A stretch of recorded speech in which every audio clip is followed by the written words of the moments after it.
Et j'aimerais te dire, si tu rêves souvent la nuit, tu es un intercesseur. Tu rêves souvent les problèmes des gens, tu es un intercesseur. Si tu as le don des anges, tu es un intercesseur. Dieu ne te montre pas les choses pour le commérage.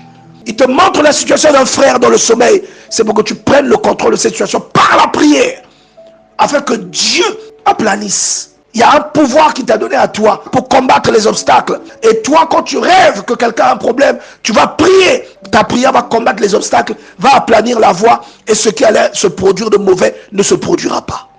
Ou ce qui était bloqué se débloque. C'est un pouvoir que Dieu t'a donné. Donc il est le souverain, le maître de ton calendrier sur la terre.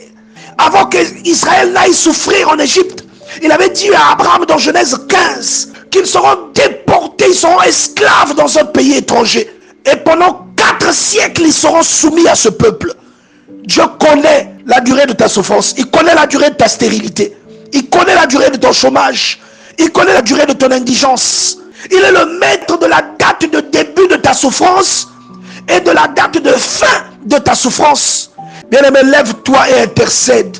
Ce que l'homme a dit, parfois même ce que Dieu lui-même a dit, ta prière, ton intercession peut emmener Dieu à changer de langage. Tu as vu ça chez Moïse, intercédant pour Israël que Dieu voulait détruire. Dieu a écouté Moïse. Tu as vu ça chez Abraham, intercédant pour Sodome et Gomorrhe, afin que Lot ait la vie sauve. Dieu a écouté. Il a envoyé des anges sortir Lot de là.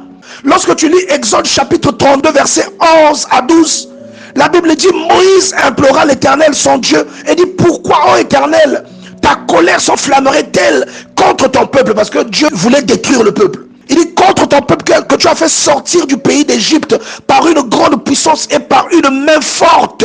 Il dit, pourquoi les Égyptiens diraient-ils? C'est pour leur malheur qu'il les a fait sortir. C'est pour les tuer dans les montagnes, pour les exterminer de dessus de la terre. Reviens de l'ardeur de ta colère et réponds-toi du mal que tu veux faire à ton peuple. Et l'Éternel se repentit du mal qu'il avait déclaré vouloir faire à son peuple. Voilà là les leçons sur la puissance de l'intercession, bien-aimé dans le Seigneur. Et là tu dois te poser la question, pourquoi Dieu ne t'écoute pas toi? Pourquoi Dieu ne t'exauce pas? Pourquoi Dieu écoute Moïse? Parce que Moïse craint Dieu. Si vous êtes appelé à l'intercession, ne négligez pas votre appel. L'intercession a un pouvoir incroyable. Vous pouvez changer le cours des événements. Vous pouvez convertir une situation négative en une situation positive. Vous pouvez changer une décision. Intercéder, bien-aimés, les uns pour les autres. Intercéder pour votre famille. Intercéder pour votre vie. Intercéder pour les problèmes des membres de votre famille. Intercéder pour les hommes de Dieu. Vous pouvez changer le cours de l'histoire en leur faveur. Je prie que tu prennes conscience du pouvoir qui demeure en toi. Je ne sais pas quel est le Dieu que toi tu invoques. Je ne sais pas dans quel Dieu tu as cru. Je ne sais pas quel est le Dieu sur lequel tu t'appuies. Je ne sais pas quel est le Dieu sur lequel tu comptes.